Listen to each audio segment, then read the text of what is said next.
Muy bien, entonces sabemos que los protocolos no son uno, ni dos, ni tres, son varios.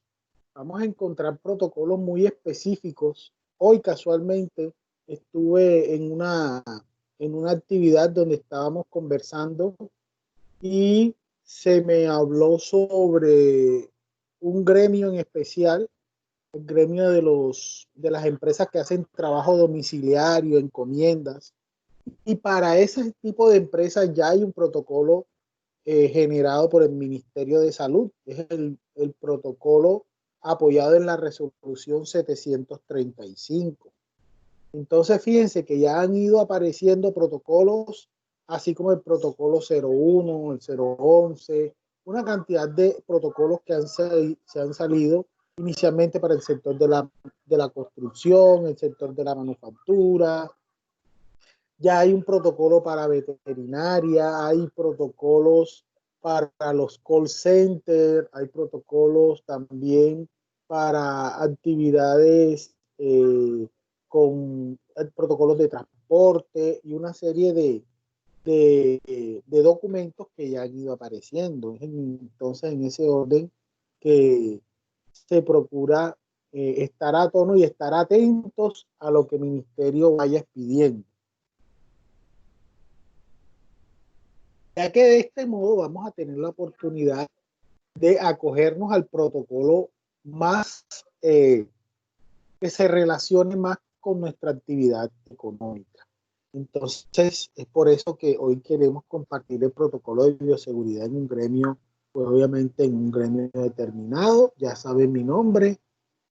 Eh, el objetivo es que ustedes se familiaricen luego de que se socialice la estructura del protocolo, y que ustedes puedan analizar todas las implicaciones de un protocolo de bioseguridad, porque no es solamente elaborar el documento, hay que socializarlo, hay que divulgarlo, hay que verificar y obviamente esto tiene que ver con un componente de comunicación también.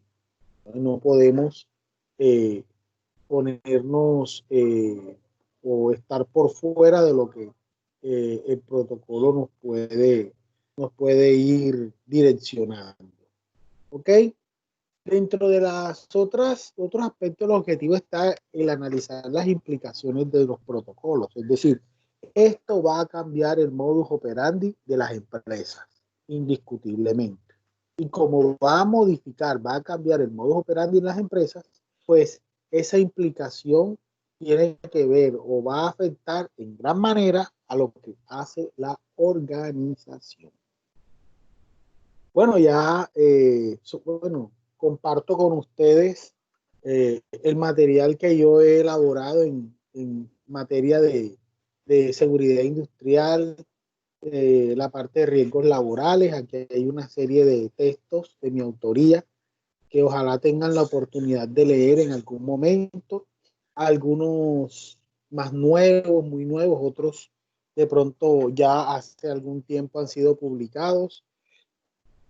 Pero esto pues me ha permitido, gracias a Dios, poderme familiarizar con una serie de contextos laborales y de riesgos en las empresas.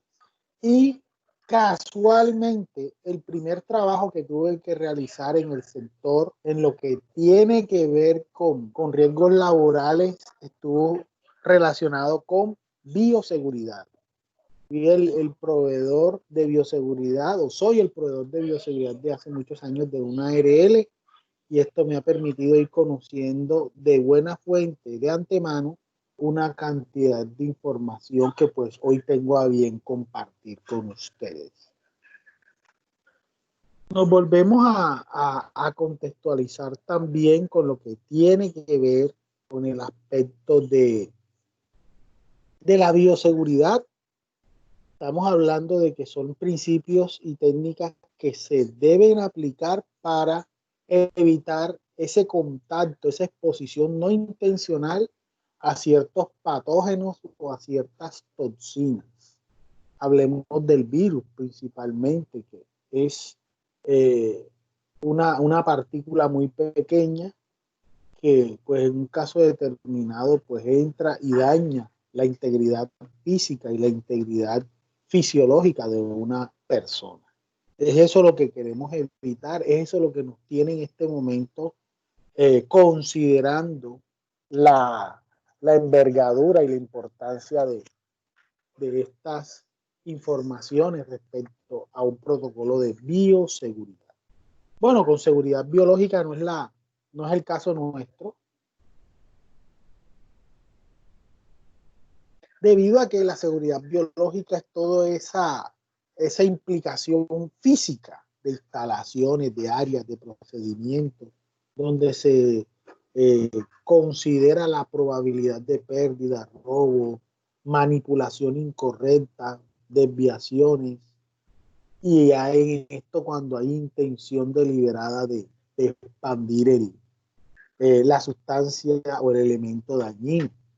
Incluso existe la teoría de que el actual virus es consecuencia de un uso intencionado o malintencionado de ciertos, de ciertos poderes para doblegar al mundo y dañar la economía del mundo. Entonces, pues, como bien debemos saber, más adelante, en un futuro, sabremos realmente qué lo generó en inicio, porque yo puedo decir que el tiempo todo lo revela, de verdad que sí.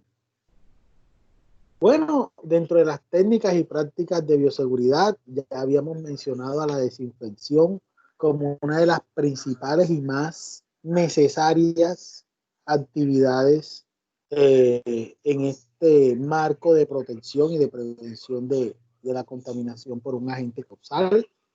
Indiscutiblemente la gestión y el manejo que le podamos dar a las sustancias que se desechen, a las sustancias que sea necesario evacuar, destruir, gestionar, pues eso también está dentro de una serie de principios y una serie de formas de ver. Entonces, estamos como, cada día estamos más en la disposición de ir revisando, de ir entendiendo cuáles son las maneras o de qué manera nosotros podemos ir interviniendo eh, en nuestro entorno e ir mejorando cada una de las formas de intervención, cada una de las formas de interacción. Entonces, la imagen que vemos aquí, pues sencillamente es una imagen que representa estos riesgos biológicos, lo conocemos como el Unicode, y el Unicode es básicamente el símbolo internacional del riesgo biológico. Tiene una serie se sintetiza de cierta manera, y cuando ustedes vean esa figura, cuando vean esta figurita que está en la bolsa, esta figurita, pues no duden en identificarlo como peligro biológico. Entonces, este ha sido uno de las premisas o de los entendimientos que hemos tenido alrededor del riesgo biológico. Bueno, hablemos del protocolo ya en forma y entendamos que el protocolo, en todo caso, como documento, como material de divulgación en la empresa, requiere cumplir unas características. Dentro de esas características debemos tener muy presente que el protocolo debe ser único e irrepetible. ¿Correcto? ¿Qué piensan ustedes cuando coloco la frase único e irrepetible? ¿Quién me puede dar un concepto de único e irrepetible?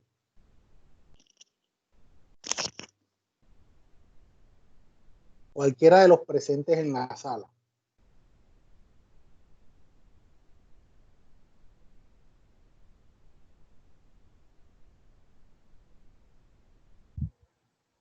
Profe, yo creo que cuando se habla de único y repetible, De pronto se refiere a que de pronto cada empresa tiene, como es tan diferente a otro, debe ser muy específico en cuanto a los protocolos que debe generar para evitar los riesgos biológicos. Entonces, de pronto no es como el corte y pega que generalmente se ve mucho en otros documentos, ¿verdad? Acá con el protocolo eso es muy específico, muy de la empresa. Correcto. A mi parecer eso es lo que pienso yo, pues. Correcto, es muy cierto. Tienes toda la razón. Cuando hablamos de que es auténtico, único, auténtico es que sea el resultado esencial de un proceso lógico, auténtico, que realmente haya existido un trabajo previo. Irrepetible es que sea solo y únicamente de la empresa y que cumpla las exigencias del ministerio, no que me vayan a traer un protocolo de España, de Ecuador, de Italia, aplicarlo acá. No está en el contexto y en la realidad colombiana. También cuando hablamos de específico y acorde a los peligros e instalaciones, tiene que ver con la infraestructura física de la empresa.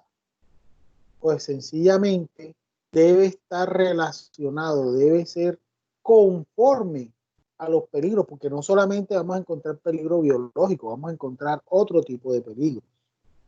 Y de manera importante, las instalaciones también afectan la estructura y la manera de aplicar el protocolo. Entonces es bueno que lo miremos así. Está basado en la realidad de la empresa, tiene que ver con todo lo que la empresa hace, sus turnos, el número de trabajadores. Y bueno, ustedes ya saben, los que están en el hogar, los que están en el trabajo, que hay unos signos y síntomas de alarma para saber si una persona podría estar en un momento determinado afectado por alguno de estas por alguna de estas situaciones de riesgo, hablando de la fiebre o de difícil manejo, difícil control, hablando de la fatiga, la debilidad física, hablando de la tos seca, persistente, fuerte, hablando en menor proporción, pero también puede darse de las secreciones nasales, hablando también de la dificultad respiratoria y del malestar que pues afecta mucho a los pacientes COVID. Ministerio ha empezado a divulgar gran cantidad de información que es útil para todos, donde nos dan unas recomendaciones que ustedes pueden estar observando en detalle en esta diapositiva. Entonces, no ignoremos estas posibilidades, no ignoremos estas situaciones que son realmente de cuidado. Importante el uso del tapaboca, el lavado de manos. Esto es algo que ya está comprobado en el mundo y donde se está haciendo mucho énfasis es hasta el momento lo único que ha demostrado una efectividad real junto con el confinamiento y el distanciamiento social, obviamente, es lo único que ha demostrado tener eficiencia frente a la dificultad.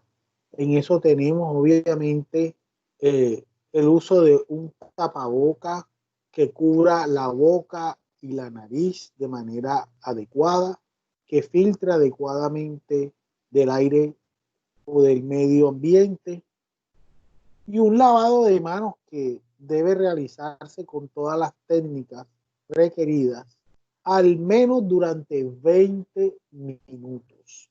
Consigna el lavado de manos, producir suficiente espuma, refregar, frotar de manera vigorosa las manos para producir abundante espuma y que esta espuma sea la garantía para eliminar los virus. Dentro de las técnicas de manejo, también la empresa debe socializar el uso de sustancias desinfectantes que esa fue una de uno de nuestros primeros encuentros. El uso de las sustancias, el uso de los desinfectantes, específicamente germicidas como el hipoclorito, el alcohol entre el 70 y el 95%, el uso de ciertas sustancias desinfectantes, limpiadoras como el peróxido, como butanaldehído, como el formaldehído, pero las de mayor uso, las de mayor divulgación son en su orden el hipoclorito y el alcohol entre el 70 y el 95%. Las demás pueden que se mencionen, pero obviamente sabemos que son de más difícil consecución.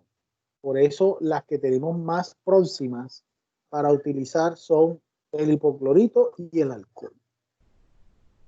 Otra de las técnicas que se están divulgando y se están incluyendo dentro de los protocolos son el uso de los tapetes desinfectantes para calzado. Si no tenemos para utilizar estos tapetes, pues está la desinfección directa. De pronto la persona se mueve y se presenta y lo que utiliza es un recipiente multigatillo, un spray, y lo que hace es hacer aspersión sobre las suelas, y esto pues prácticamente reemplazaría la labor del tapete. Obviamente es mucho más cómodo llegar y solo pisar la superficie del tapete e ingresar después. Esa es una de las medidas que pues, puede ser más cómoda.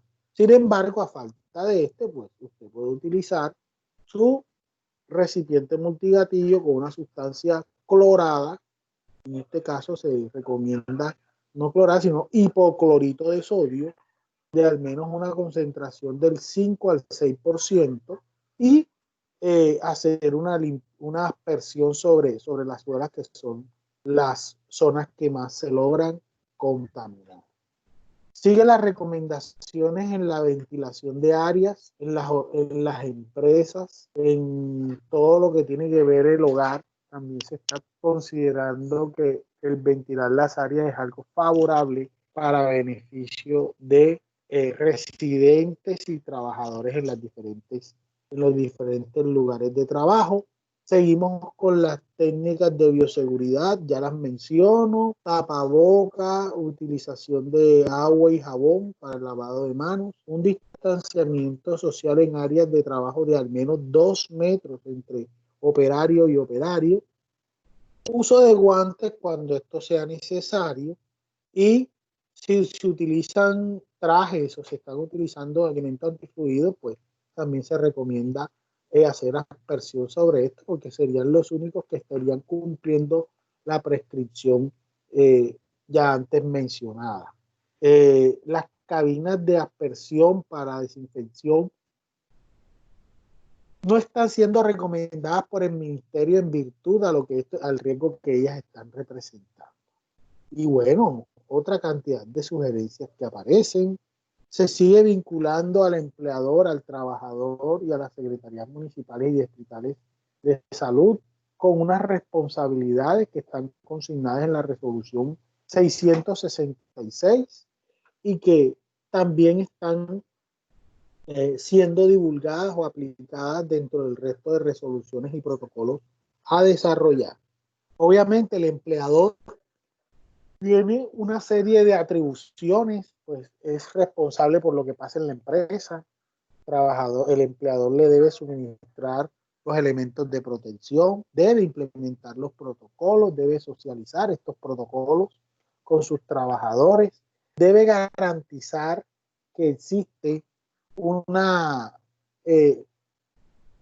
relación entre lo que se está divulgando en el protocolo y lo que se está evidenciando en la realidad de la empresa. No podemos estar viendo una realidad en el documento y otra en el contexto. Deben ser realidades coincidentes. Ahora, el trabajador está en la obligación de cumplir y hacer cumplir las disposiciones del protocolo. El trabajador debe participar y debe ser objeto de las socializaciones que se hagan en la empresa. debe acudir, debe acatar estas recomendaciones, debe reportar cualquier anomalía con su salud, cualquier situación que le sea contraria en su salud, pues esto es una prescripción del mismo ministerio. Las secretarías municipales, distritales y entes territoriales estarán en la obligación de visitar, verificar el cumplimiento de estas disposiciones de los protocolos de bioseguridad y podrán actuar de una manera consecuentemente con lo que hayan encontrado. Bueno, verbos utilizados en la responsabilidad del contratante. Tenemos adoptar, reportar y promover. Estas también tienen algo que ver, tienen algo muy concreto que ver en cuanto a cómo entrenan, cómo capacitan, cómo van a proveer y cómo van a incorporar estas nuevas prácticas dentro de la conciencia colectiva de la empresa. Por ende, también deberán contribuir a la adaptación, ya que esta práctica se mantenga. Recuerden que no hay nada escrito que diga por cuánto tiempo la emergencia sanitaria estará. Es una pregunta que en este momento no tiene respuesta. Bueno, en cuanto al trabajador, el trabajador deberá cumplir esos protocolos en su lugar, en su sitio de trabajo. Deberá reportar a su jefe inmediato o contratante todo lo concerniente a las condiciones de salud, en especial si existe algún caso sospechoso o alguna condición sospechosa referente al COVID. Por otro lado, deberá adoptar las medidas en cuidado de su salud. Recuerden que estamos hablando del cuidado en general para con todo el personal y el autocuidado, que son las acciones propias. Y obviamente se está divulgando el registro, la verificación en Corona App para hacer todo lo relacionado con la asesoría y el seguimiento de casos.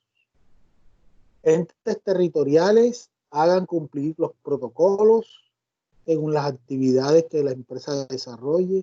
Visiten las empresas, hagan los reportes pertinentes, ejecuten control en la parte conjetural, ejecuten control, visitas, recomendaciones, orientaciones.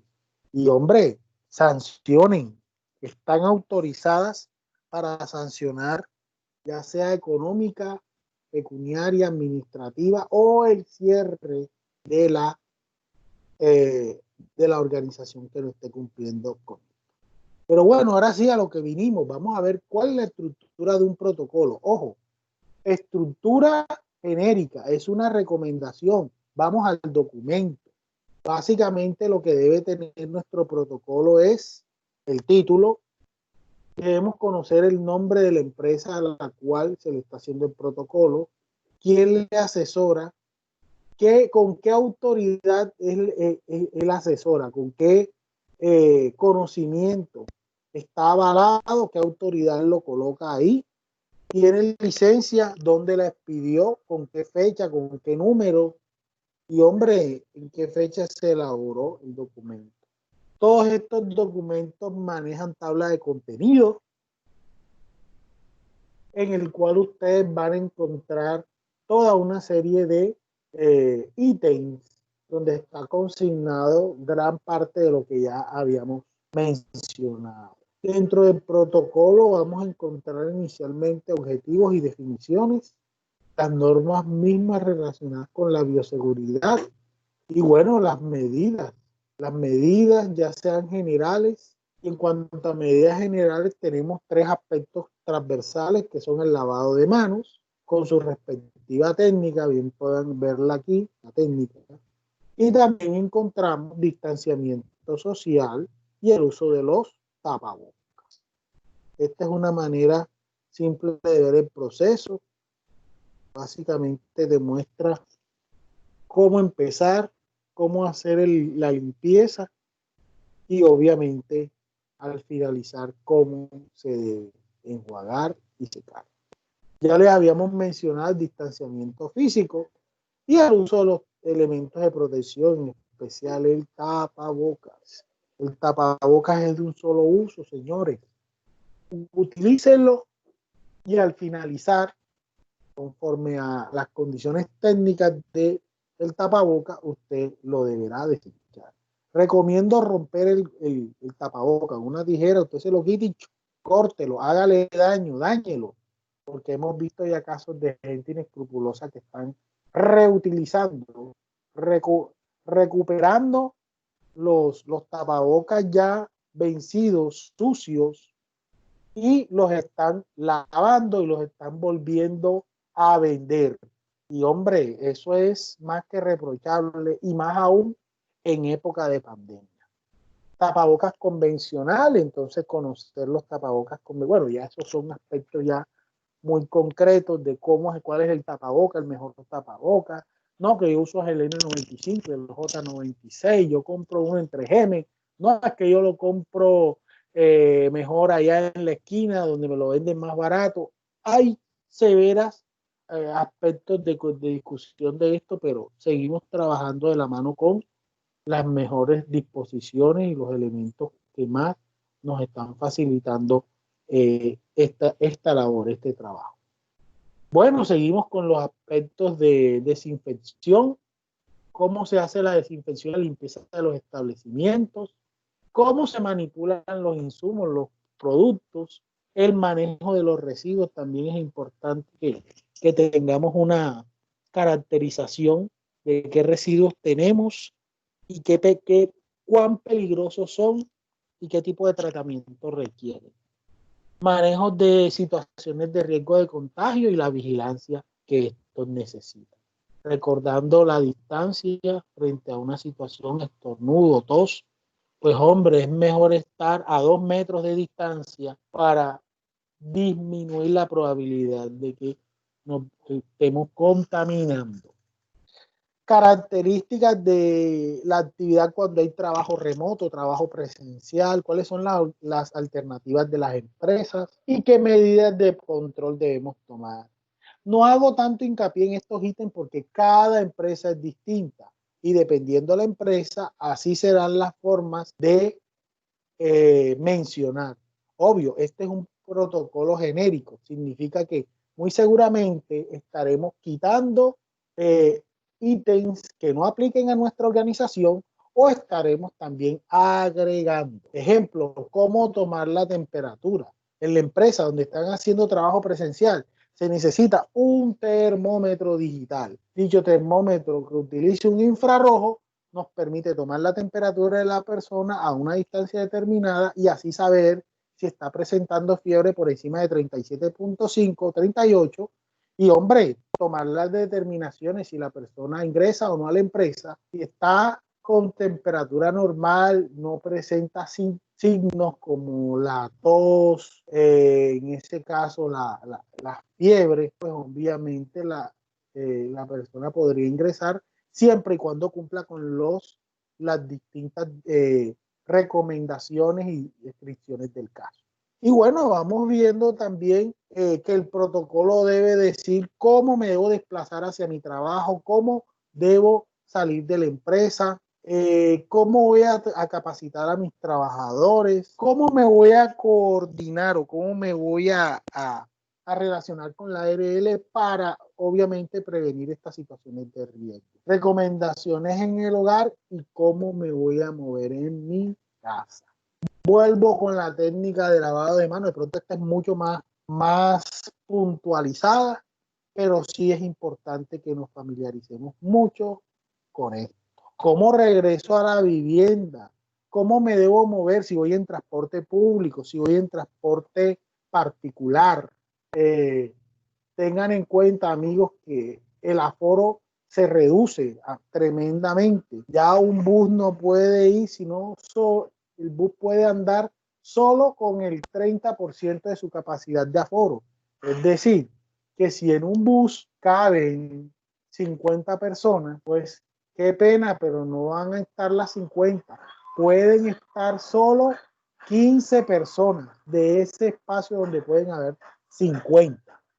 Y bueno, las demás descripciones de riesgo que también están presentes en cada una de nuestras empresas. El último punto es el plan de comunicaciones. Ojalá revisen en detalle cómo socializar este conocimiento. No es que no todos están haciendo el curso, bueno, los que están haciendo el curso, cómo les deben transmitir la información a los otros compañeros. Estos compañeros, cómo van a poder acceder a la información, cómo van a poder aplicar